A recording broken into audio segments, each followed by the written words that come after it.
What's going on, everyone? Another episode of the Talk About It podcast. I'm Lauren Fulmer. I'm Victor Dantas. And today we have another guest with us, Clark Cummings. Clark, how are you, sir? I'm doing good. Thanks for the invite. Absolutely. Thank you for coming. We were sitting together a couple weeks ago, and we were trying to go through some industries, fun topics to talk about. Hunting came up as one of them. Yeah. I'm not an avid hunter by any means. I have family who is. I assume Victor's probably never been hunting. No. But we thought it'd be fun to just kind of have somebody come in who's got some experience with that. Yeah. You have some experience professionally and personally, and then you also have recently gotten involved with the Whitetail Properties real estate group, and so even getting more familiar with hunting ground and different things in that whole realm. So we're excited to dig in and talk with you a little bit. Yeah, it'll be fun. Yeah. I've been doing it a long time, and just it's kind of my passion and has been since I was a kid. So my passion's never really altered from what I wanted to do at that point in my life, and just kind of carried it on through and still doing it today and kind of doing it and finding ways to make a living doing it too. So good. What do you hunt? What type of animals? I've hunted, let's see. So my main things I hunt around here are deer and turkeys anymore. Yeah. A lot of upland game, which is kind of harder to find anymore. We used to hunt a lot of rabbit, quail, pheasant. But those places are harder to come by anymore, just because you need a lot more ground to stomp that way. Mm-hmm. But we still do a little bit of that. Still hunt rabbits a little bit, but the quail are a little harder to find, and the pheasants. But turkeys and deer is kind of my mainstay around here. But I've been everywhere from Africa to Colorado and That's crazy. New Brunswick and Quebec. I've hunted a little bit of everything, bears and cougars. And well, let's why you bring that up. So let's talk about what I'm assuming provided a lot of that opportunity. You were able to team up with like a sports gaming channel of some sort, and yeah. So let's talk about that. What was that about? So I think it was 2010 or 11. I started with Respect the Game TV. It was an archery-based show sponsored by Elite Archery. So at that point, I kind of got tied in with those guys, and it kind of developed into a lot of trade shows and running around and kind of helping them promote their bows and their products. And then they started building into what was called the Outdoor Group, and they had several different companies they had bought over the several years I was with them. And so we did everything from bow and arrow to broadheads, different. We had a bunch of mostly archery based gear, and so I traveled a lot with them doing that. And then in the meantime, I did the TV show with them too. Some just running camera, and so a lot of times I was the hunter as well. So, And on that, you were doing predominantly all bow and arrow then. yeah, we did Right. all bow and arrow with that TV show. Okay, and then with that, there's with hunting. There's God, I have no knowledge, right? I've never done it, but you have like calls. Yeah. Noisemakers, whatever you call that stuff, and you're using those to lure in, large males or whatever, depending what you're hunting. Most of the time, that's what we're hunting is the larger males. So, yeah, we had when I was with the game call company, because they had that too. So we did like deer. You've got the grunt calls and the doe bleats. Like the bucks have a vocalization, and it's a grunt. I don't know if you've ever heard that at all, but they grunt, and so you can kind of mimic some of that. There's the whole different array of vocalizations the deer use, and then you can even get some fake or get real racks and sit there and pound them together and make it sound like there's a scuffle. Yeah, I've rattled in quite a few bucks. You ever seen that? Mimic a fight. Yeah. It's pretty cool. Why do you go after the large males only? For me personally, it's just that it's the challenge of it. I enjoy that. We hunt. I mean, we eat everything we shoot. We don't shoot it if we're not planning to eat it. Yeah. So right. So venison is the main reason you're out there, but not saying that I'm great or anything, but if it's not that hard for me to go out and get a doe and just be done. Yeah. Right. So it's like you just kind of, to build more time in the field, you just kind of set your bar a little bit higher. It's like every year you go, it's kind of like lifting weights. Like you just kind of, you don't want to just do your start off weight forever. You want to kind of build up and kind of challenge yourself. Even the rabbits, like people eat the rabbits. Yeah. We do eat the rabbits, yeah. Or use the They're pretty hide. They'll do stuff with the fur or the hide, as Yeah, they call it. They okay. can do different, make a hat, or so all types of With stuff. a bunny, yeah, with a Yeah, I mean, rabbit. probably make whatever you want with it. You could. You make a nice pair of socks, man. Have you ever had venison though? No. Have you never had deer?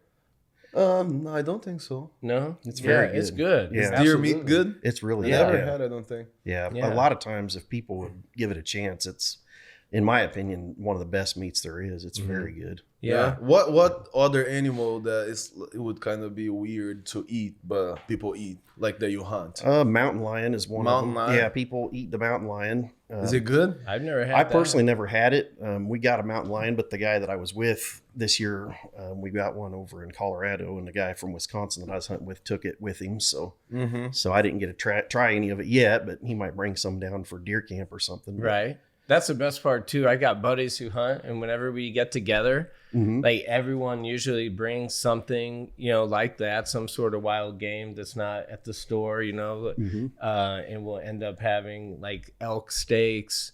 You might have like biscuits and gravy, but it's venison, not sausage. I mean, just different stuff that you would never think of. Yeah, it's good. We used to go to a duck blind drawing every year, and it was more of these state properties they have.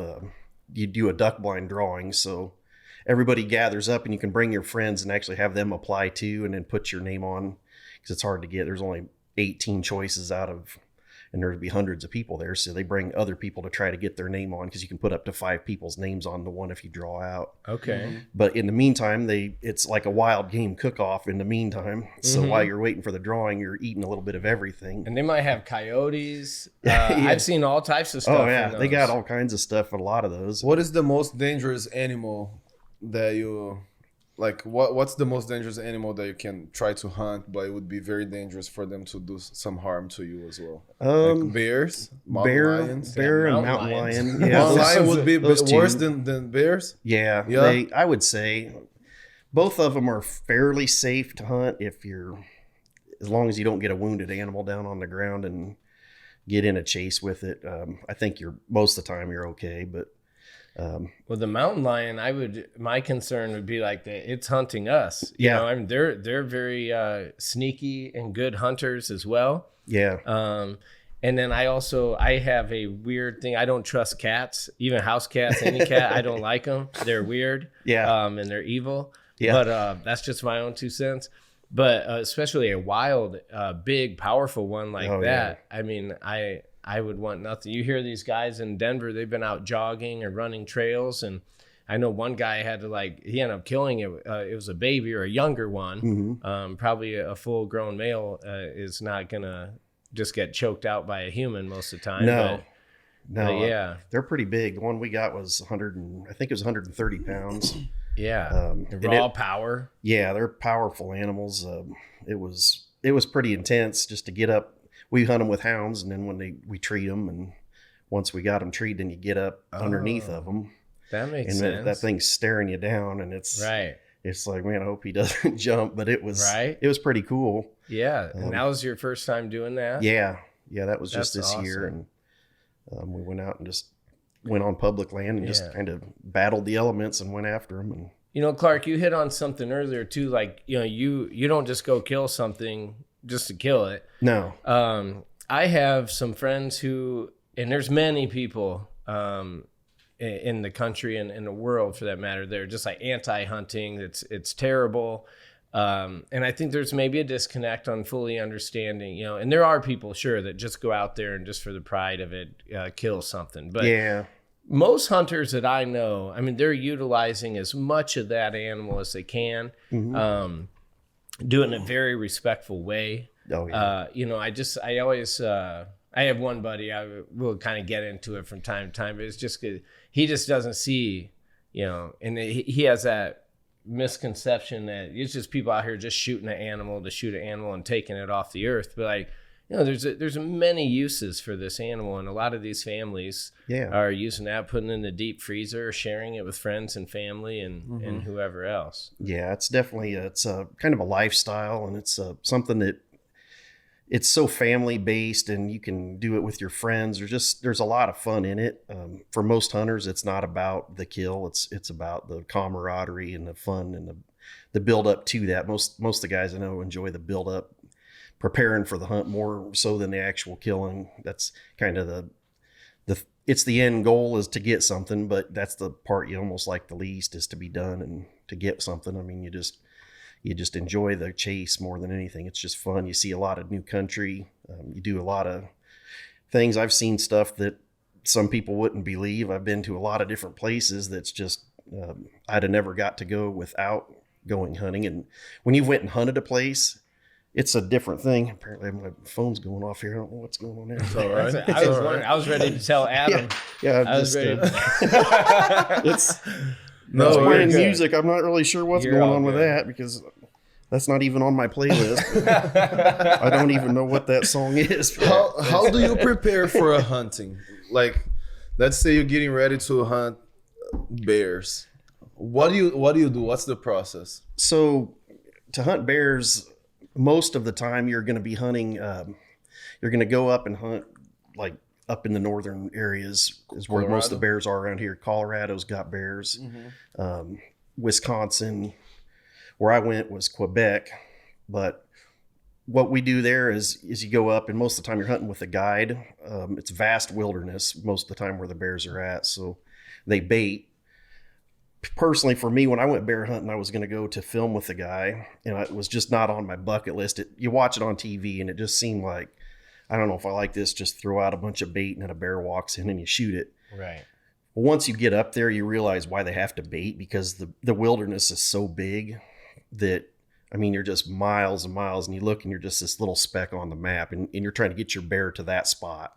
Mm-hmm. So it's almost a necessity to hunt them that way. So I would have put like a picnic basket for like a Yogi Bear, that stuff. Yeah. Well, when we were hunting them, I think they were using gummy bears and cookies and all kinds of stuff. Probably like some that. Strong scents. Yeah. Yeah, that and sugary food, and they'd use beaver carcasses, because there was beaver trappers where we were at, so they'd buy the carcasses after they'd skinned the beavers, and they'd hang those. Bears love beaver carcasses. So if you don't have a bait, is it very hard to find a bear? It would be really hard to find one without it.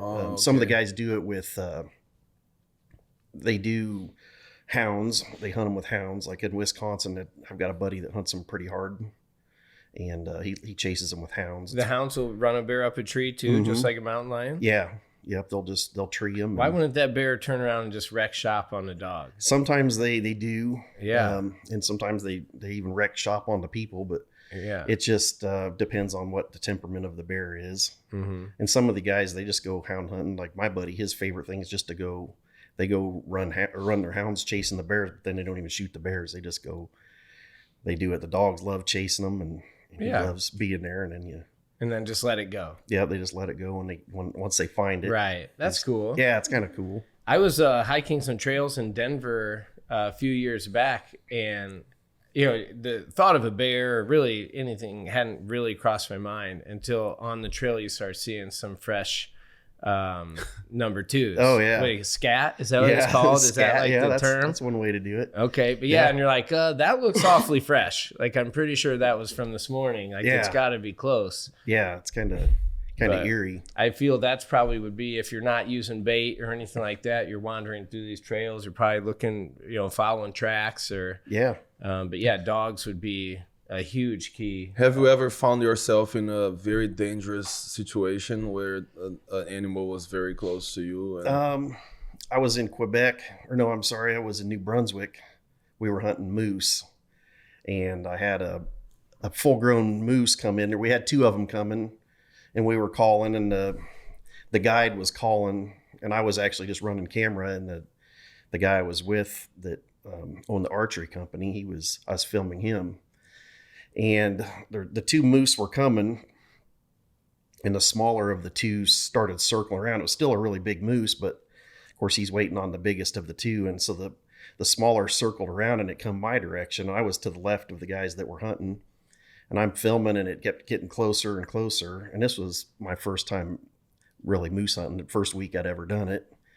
And it got closer, and it got probably 5 feet away from me, and it's standing there, and I'm almost looking up to this thing's face. It's so tall. Yeah, they're huge. They're humongous. Now, are you in head-to-toe camo? I'm in camo, but it knows I'm there. It's just looking at me. It's like that's so remote up there. I don't know if they really know what the danger is, honestly. I mean, right. Some of them are spooky and some of them aren't. They're just like, this thing just kept coming up. Of course, you're calling, challenging. The calls they're using are male challenges, and it's coming in, and its eyes were kind of rolled back in its head, and it's standing there. And I'm kind of figuring my exit strategy. I figure if I jump straight forward, I go off a little 7 or 8 foot cliff. And I thought if he comes any closer, I'm just going to jump forward and just hopefully I don't break something when I land on the bottom. Right. And that thing stood there and it kept letting out these big breaths. It's like, I don't know that I could feel the breath, but it felt like I should. And so I, after the bigger moose come up and my buddy shot and we filmed it and it took off, and the other one right beside me ended up taking off too. And we got done in the guide. His eyes were huge. And he said, "Were you scared to death?" And I said, "No, not really." he said, I said, "Should I have been?" He said, "Yeah." He said he'd stomp you to death. Yeah. I said, "Really?" I've seen videos of people, just dumb people wanting to get a selfie with a moose. Oh, yeah. I mean, you could look these up on YouTube all day. Yeah, people in like Yellowstone, just walking up to wildlife trying to get a picture, and they just get stomped. Yeah. It's like these things are the size like 2 minivans. Yeah, they're humongous. Yeah, it was something else. That's what he said. He goes, "I feared for your life." So, as he let you just sit there. Yeah, I'm glad to hear that now that he's gone. So was that, were you guys with the moose bow and arrow? Yeah, bow and arrow. Dang. Yep, and I had a video camera in my hand, so I wasn't going to do much. But now, when a moose gets hit with the arrow, it obviously depending where you strike it, but are they taking off like deer do? Yeah, that adrenaline, they just take off, took off. And then you got to track it. We watched it tip over, but it ran about probably 150 yards, and then it got down into the bottom from where we were at, and it just slowly expired and tipped over. Yeah. How often you kill an animal like this, and then the family of that animal gets follows? Let's say you hit a deer, and then the little the male or the female goes after and to see if the deer is okay. Is there usually not most of the time. It could happen more if you were hunting a doe that hadn't weaned its fawns yet. Okay. The fawns are self-sufficient during hunting season, so it's not that you're gonna have it in orphan its fawns, but it's sometimes they're still hanging together even though they've been weaned off of the mother, and so sometimes they'll hang around if you shot one or the other. Most of the time bucks are the does are 90% of the time trying to get away from the bucks anyway. I have heard stories where people have shot a doe and then the buck comes up from behind and is basically challenging them, get away from my doe. Right. But they're just wanting to have their with the testosterone and those, especially, you're bringing in these males, like what he was talking, I'm just assuming here, but I mean, they're coming in, they are hearing a call, meaning other males. So they're coming in ready to fight, chest pumped, testosterone. Sometimes they're even spraying some, whatever. I mean, they are ready to go. Yeah, they're pretty keyed up. And then to have one just standing over you breathing, man, I'd be pretty concerned. How do you carry those animals? If it's a huge one, how do you gonna take that to a truck or something? So the moose, it was kind of a nice setup they had where we were at. We were in logging country, so there was a lot of logging roads. You didn't go very far before you'd find another logging road, and it was kind of almost in triangles. So if you were in the middle, you still weren't that far from another road. You could go one way or the other. And the guides where we were at, they kind of knew where all the roads were. So that what they would do is you'd take a 4-wheeler with a trailer that they had actually built just for hauling moose. And the moose is so big, all they're trying to do is get its head and chest off the ground so that they can drag it the rest of the way with the 4-wheeler. But we'd haul that trailer up into the backcountry, get as close as we could. And then they used those winches that a 2-cycle that runs almost like a chainsaw, and you'd hook it to a tree, and then you'd rev that thing up, just pull the trigger just like a chainsaw, and it actually strong enough. I was surprised it'd pull that big moose, but it would pull the moose, and then they'd move to another tree and pull it another 50 yards or so, and just keep doing that until they could get the 4-wheeler to it. What's the process, Clark, when you kill a deer and I want to say dress? Is it you got to cut the bottom of the area carefully so you don't. That's always been the part. Like I had a brother that hunted. He passed away, but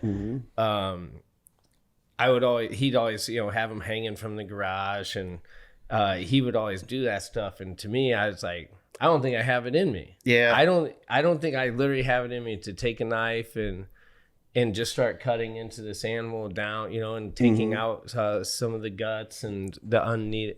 That stuff. Well, could you do it? No. Huh? Yeah, No. it's kind of that's. So what was your first time? You were introduced to hunting as a kid. Yeah. I assume your grandfather, father. I know your brother. I mean, like. Yeah, so we started cleaning squirrels and rabbits, and you start small, and birds and so on, and then you end up working your way to. So the first time you do a deer, it's a little weird.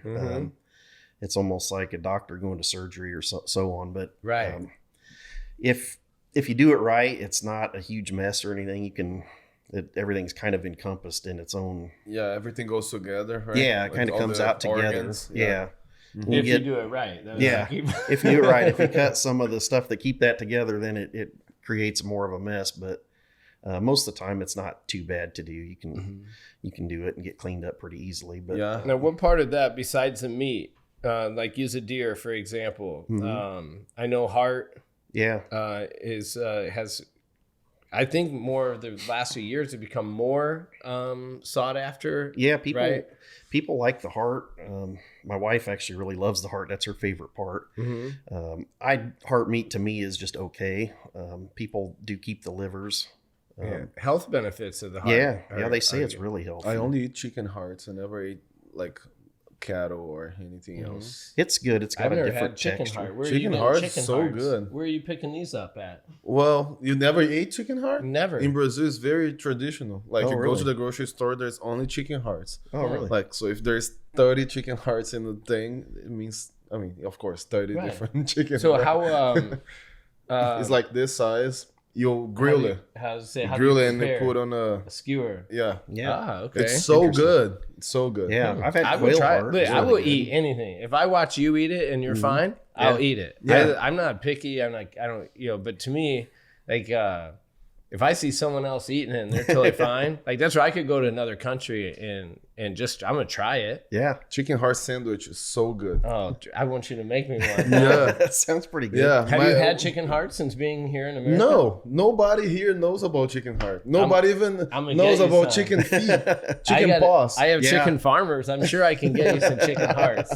We're gonna have some chicken heart sandwiches, it's good, bro. Growing up, every time my father was grilling out, I always said, "Oh, I just want the chicken hearts." Have you had chicken heart? I haven't. I've had quail heart, but I've never had chicken heart. But that should be fairly close. That's we cleaned quail once that we got, and we had a few of them, so we thought we'll try the heart. You talked about squirrel. Like, can people eat squirrels? Yeah, some people love squirrel. Personally, I stopped hunting them because I don't like eating them. But just any squirrel, like the ones in my backyard. If I kill them, I can fry them. Yeah, you can fry them up. They're pretty good to some people. To me, I don't personally like them that much, but are they real gamey? Like chewy? I would think chewy, so. Yeah, I would say chewy. The black ones or the brown ones? I've never had the black ones.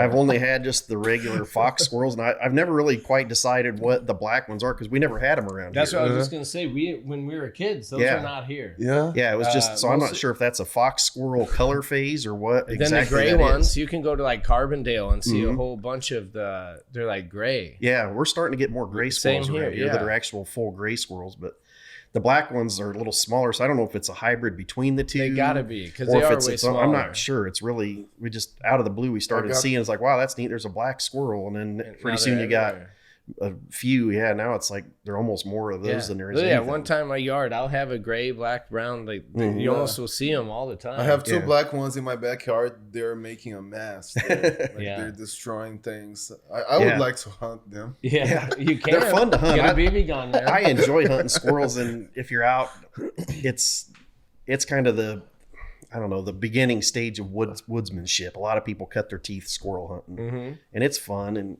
like I said, I've eaten a lot of squirrel, but it kind of got to the point. It's like, I really don't like squirrel that much. Right. So it's like, why am I hunting squirrels? So if I leave my garage door up, there's one or two, but I have like a little shoe rack out in the garage where I keep my shoes. I'll go put a pair on and I'll have the walnut like I know that I didn't put that there. Yeah. Like they'll come in if I leave my door up and like stash nuts for the winter. Or what, that's probably what they're doing. They're bummed when they're not there when they come back. I know that. So you never have a firearm with you when you're hunting? No, I do sometimes. We hunt geese with firearm. Turkeys most of the time I use firearm. I've hunted them a lot with my bow too, but most of the time geese, turkeys, quail, rabbits, I'm hunting those with firearms. What if the bullet stays in the animal? Usually you can generally tell when you're cleaning it where that is. But once in a while you will run into a pellet or something, especially with the waterfowl. Mm-hmm. You kind of learn to be careful as you're chewing, because once in a while you might run into a pellet, and they're a lot of times those are tooth quick. Yeah, there's like tungsten or steel most of the time for waterfowl. Yeah. So they're pretty hard. When you hit one, it stops your teeth real quick. But you kind of learn to watch for that. Some people, like if they're doing a lot of it, they've got a little metal detector wand. You can just wave it over it and make sure there's no metal in it. But do you fish quite a bit? I do. Yeah. Not as much as I used to, but I used to fish a lot. I can fish competitively with the Bassmasters over in Galesburg, and that was fun.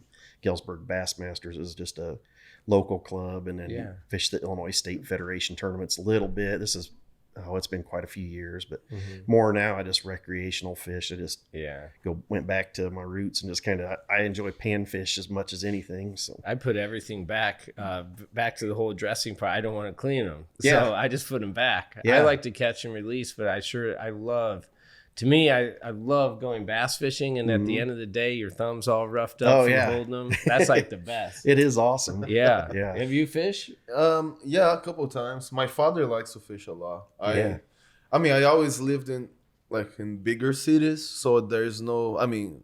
I used to I never had access to that much of natural resources like rivers or ocean. I always did things from downtown. Yeah. So.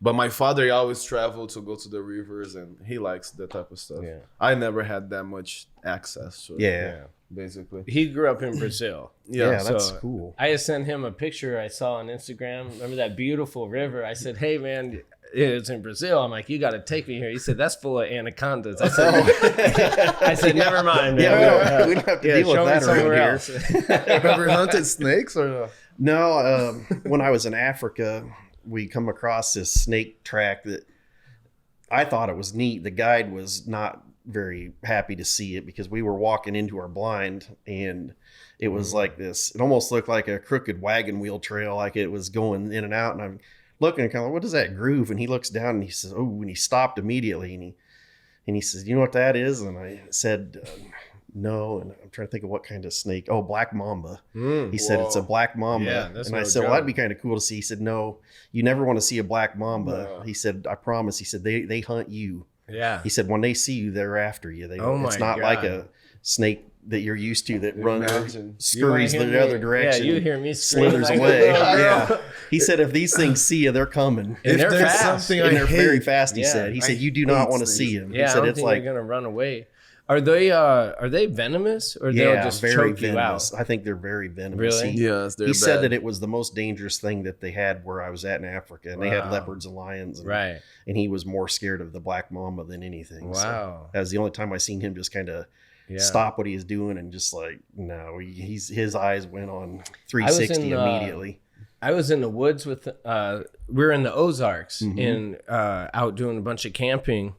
We were actually playing bags, cornhole, and one of my buddies it was a baby rattlesnake. Oh, and bit him right on his ankle. Oh no! And I saw him jump, and luckily there was someone close by. They had a snake bite kit. Oh, really? And they were able to come and give him some sort of medication and stuff to hold him over. He was able to, hate snakes. But now crazy. I'm scared to even go to the Ozarks now. I thought that was a safe place to go kick it. What did you do in Africa? We went over to hunt when I was filming with Respect the Game. We went over there for a hunt, and it was hunting what? Like what type of we lions? were hunting plains game is what we were hunting. Which you could hunt lions if you wanted to pay enough. You said plains games. Plains game. So basically, like gazelle. Yeah, like we were antelope. hunting impala. I mean, you could hunt. There was so many species. Like just what we got as a group. I personally killed a warthog. Ooh. And an impala and a kudu, and another guy killed what was it called? Oh man, it was giant. Well, I know we killed some blue wildebeest. What is a kudu, Clark? A kudu it's an antelope species, but they're big. They're big, probably big like an elk. Sure. But they got these big, long spiral horns that come up, and they're some really, of those are so beautiful. They were awesome. Yeah. It was really, once I was there and kind of seen one, and I said, man, I'd love to get one of those. And basically the way it works in Africa.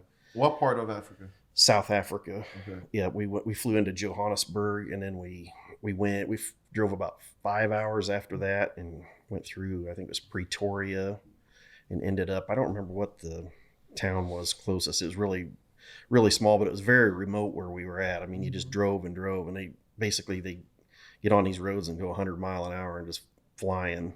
Mm-hmm. And it's like we covered a lot of ground. Yeah, it's just nothing. It all looks the same everywhere you go, and there were not very many cars at all. But it was quite a trip. It was fun. Yeah, what an experience. How old were you when you were doing all that stuff? That was just I think that was in 2016 or 17. I think. Oh, okay. So it wasn't not that too long ago. Yeah. Did you actually see all the wild animals? Like, we seen a lot. I did not see any elephants when I was there.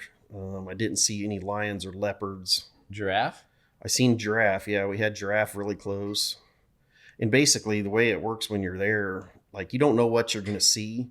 Like they've got areas that they know where they can take you that you might see a kudu, that you have a better chance of seeing where the kudu kind of hang out. So if you want to hunt a kudu, you just tell them like, I want to hunt a kudu, and there's enough game there that they'll find a kudu for you, most likely. Not 100% guaranteed, but they'll try to get you on a kudu. So, but in the meantime, while you're hunting the kudu, a giraffe might walk in, and that happened to us. It was kind of one of them things. I don't know why I didn't think about giraffes, but I wasn't really thinking giraffe when I went to Africa. I mean, I'm thinking of all the different things, but giraffe for some reason didn't cross my mind. Well, I'm assuming your head was more thinking on things that we are going to potentially be hunting. Yeah, giraffe isn't on the chart. Yeah, so that makes sense. So it's like all of a sudden the guide taps. They called them hides, which is basically a hunting blind. And we're in the hide over by the water holes and just waiting for the animals to come in, because eventually everything's going to drink. So you just kind of sit there and wait, and anything in the area. And when I say the area, it might be several square miles. They'll come moseying over towards that. Well, I'm sitting there and he starts tapping me, and he says giraffe bull. And I'm like, what did he say? But he spoke with the African accent. Mm-hmm. And I'm like, I heard the bull part, but I look out the window. I'm like, holy cow. And there's a giraffe walking right at us. He's like, no, not cow, giraffe. Yeah. It's like, what in the world? I was like, I guess I should have thought of that, but it was just one of them things that it didn't really cross my mind that I was going to have a giraffe walk in. So this thing gets right up, and it has no idea we're there, and it walks right up by us. And it's like, you're almost looking right up under it. That's crazy. It was crazy. And he says, well, do you want to get a giraffe? And I said, no, I personally don't. Yeah. And he said, it feeds the whole village. And I said, no, I personally don't. But whatever you pick to hunt, like when you go, if I wanted to shoot the giraffe, I could. That counts towards my hunt package. Plus then you pay the premium price for the giraffe. So, but they have areas, like they only have so many giraffes get killed out of a certain area. So once they hit the quota, then they know that's how they kind of manage. They manage everything over there. Mm-hmm. So it's really intensely managed. Right. And so, correct, say what it is again, respect the game? What was it? Is that what it was? Yeah, it was just called Respect the Game. And that's what going back to the misconception so many people have, they just think people are coming over here and shooting as many as they want. And, or even like a guy like you just say, no, I don't want to. Yeah. Where there's like people that just picture some trigger happy hunter. Yeah. Like, yeah, get them. And there is some people like that. You're always going to have some bad apples or not even that's bad. That's teach their own. That's the thing is it's just one of those things that some people are that way and they just want to, I don't know. It's I was there for the experience, but some people are there because they want to kill as much stuff as possible. But the nice part is even when they do that, it's not going to waste. Yeah. They may not have the right intentions ethically, but it does feed it. The guides all do. So that stuff, once that shot's made, in comes the trackers. Then in comes the skinners. They take it back, they skin it, they process it just like a cow would be at your local butcher shop around here. When that's all said and done, the camp or the concession, they call it, they take all the meat that they want from it, and then the rest goes to the orphanage. And then we actually delivered all of our meat to the orphanage. We ate some of everything, but you can't take it back to America with you. Right. So we ate some every night. Like they'd say, do you want anything? Like when I shot my warthog, do you want any of your warthog tonight? Like, yeah, I'd like to have some. So what, they get like a chop? Yeah, they actually cut the loins out. Okay. And then they cut them into like almost like little miniature pork chops, like boneless pork chops. Yeah. They seasoned them up. They were delicious. They were really good. That's awesome. It wasn't like pork around here. It was more of a red meat, but yeah. It was really good. And I want to try good. Their seasoning, their cooking process, like it's all got to be totally different. It was a great experience. They're not firing up the Traeger over there, are they? No, but they had everything down to it was cool just to see how everything worked. Everybody had a mission. I mean, they had cooks, they had laundry people, when you go over there, that's their economy and their industry over there is.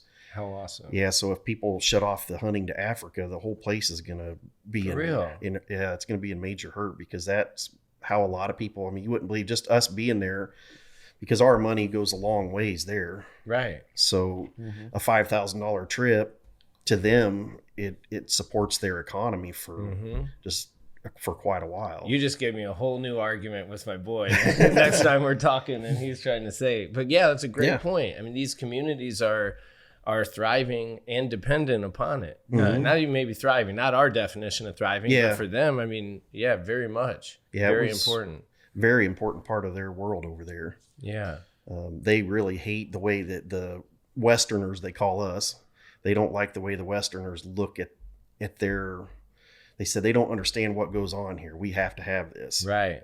Like it's just like the cattle industry or anything around here. Like the only difference is it's almost like you went out and you said, I'm going to go hunt wild cows and I'm going to pick the cow I want to feed my family. Right. That's kind of how it is out there. These game, they're all running wild, but they're abundant. There's a lot of game. The hunters come in and get them, and that's the meat they eat for the most part. Well, you just hit on another thing that I guess...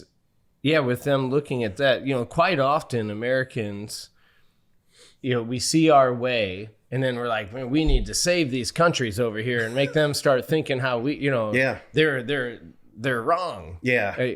No, you don't understand. Yeah. The whole thing, everything about Africa was an eye-opening experience. When you drive down the road and the policemen pull you over, they're just standing in the road with machine guns. It's not like it is here. Like everything's so civilized here, but they literally just step in front of the car. You're going 60 mile an hour down the highway, and guy stands out in the road and just waves his hand, and he's holding a machine gun, and you got to stop and talk to him. And there's that. There's I don't know. You seen people where they lived. A lot of people just living. It looked like they had found tin that had blown off of other buildings, built a shack out of that. We've seen all kinds of those places where people lived. It was the poverty was, extremely eye opening over there. It was not That's crazy. But the land is beautiful. Right. But there's just not a lot there otherwise. But the hunting is just, that's how a lot of them make their money. And how cool to be able to take, like your guys to an orphanage. Yeah. And be able to, shine a light and help some people there for a few days. Yeah. I'm sure. It was awesome. We videoed that, and it was just to see how excited they were right when we pulled up, they were really happy to see the hunters bringing them food. So for some reason, I don't see like giraffes and elephants being like, I think I would be sad if I killed a giraffe or an elephant. I would be. I would not feel sad to kill a deer, maybe. Yeah. But like no, it's understandable. Dogs, giraffes, elephants. I was the same way. I was that way. It's a different thing. A lot of the zoo animals, It's to our them, perception getting in the way. it is the perception. Yes, it is. That's the guide. He understood it, but he would give me a hard time. He's like, yeah, it's the Westerner, and they want it. But again, if you see, let's say 2,000 families in a certain city there, their only food that might have available there is giraffes and elephants, then I would be okay. Yeah. So it's always, there are different realities in different parts of the world, different cultures, different traditions. Yeah. So, I saw a funny thing on Instagram, and it literally had all these animals, right? Like starting from a chicken, all the way up to a pig, a cow, a horse, and then there was, like dog, cat, elephant. And it was like, where do you draw the line? And, it's true. everyone's line obviously was different. And then if you start looking across the world, and there might not be a line anywhere. Like, I don't know, just feed me. Yeah. I just need food. Right. Well, I think hunters in general are really in touch with how that happened, like with the whole food process, a lot more than people think of. Like, we're a lot more as a whole remorseful about taking the animal's life than what people think. Like, I agree. It's just it's a different perception to a lot of people than what is actually the reality of what happens when we're out there. Like, to me,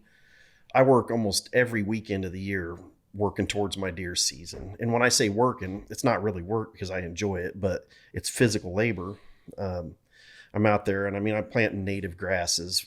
I'm planting pollinators, planting lots of food plots, planting trees. I planted thousands of trees in my life, literally thousands of trees.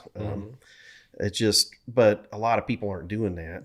If people understood the benefit that people like me, I hate to say, but me and other people like me, we give a lot back to the resource. It's just right. And that's, I'm not doing it for a pat on the back. I do it just because I truly love what I'm doing. That's I love the outdoors. I love the animals. I love everything about it. What's the guy? There's it's a TV series. I want to say Meat Eater or something like that, right? Yeah. I've watched a few of those. Yeah.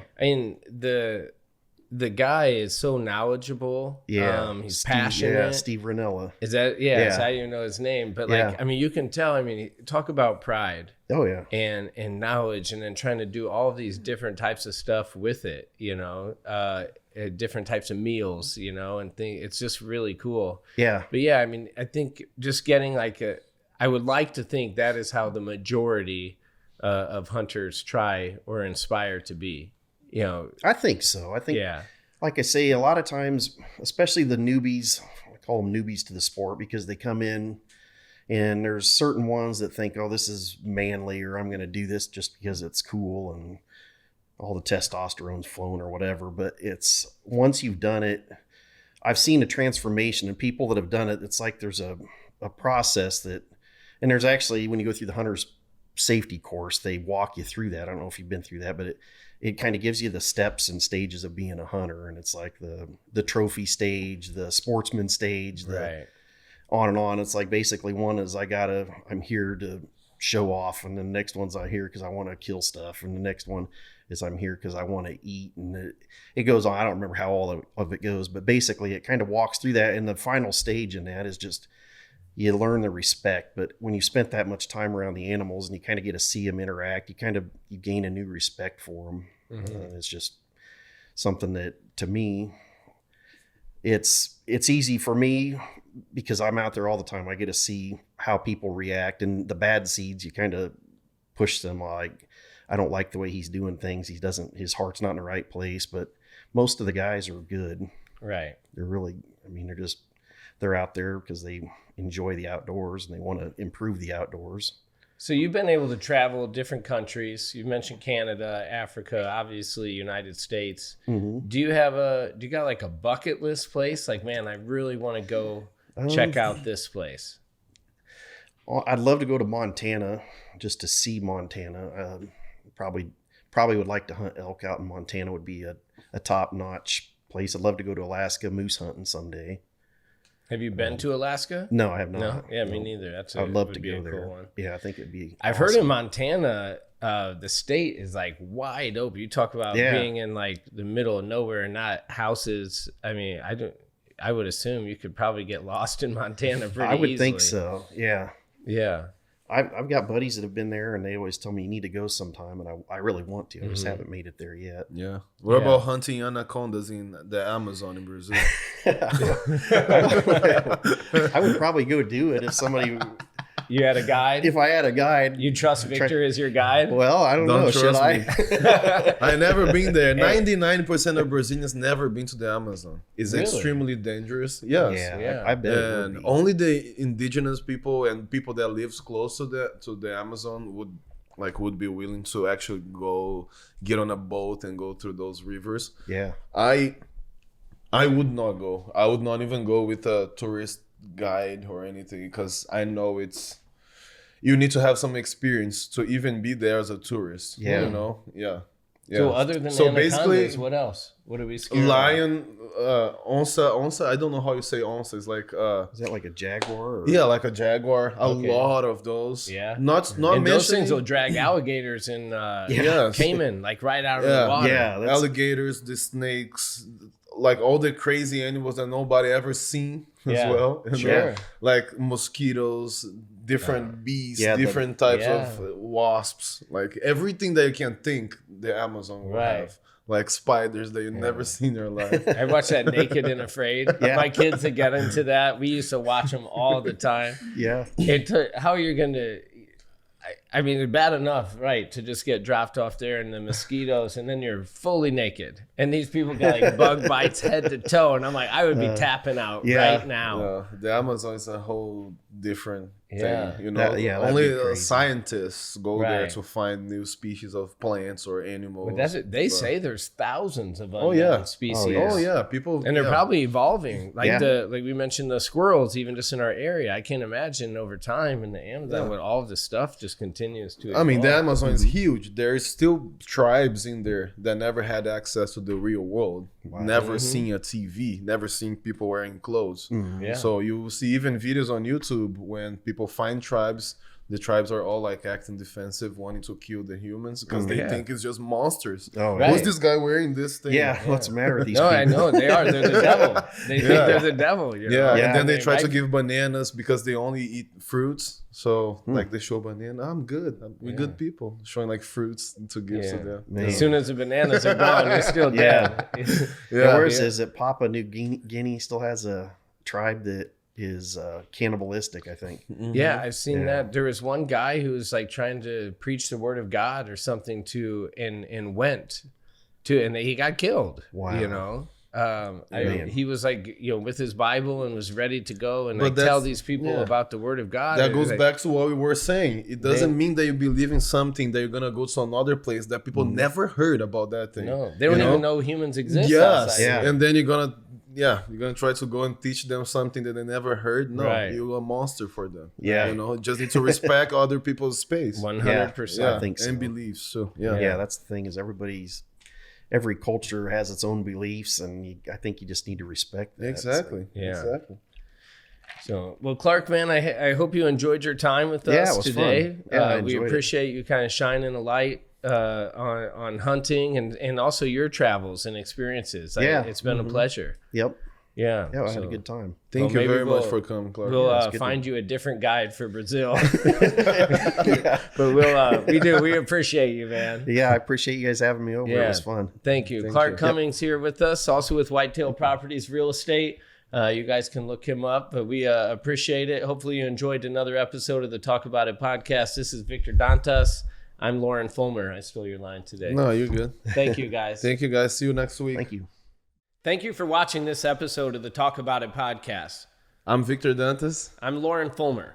And we would encourage you guys to subscribe to the channel. And don't forget to hit the bell. It's going to be right below the video. So hit the bell. So you know when the next episode is up. We appreciate all the support. Thank you.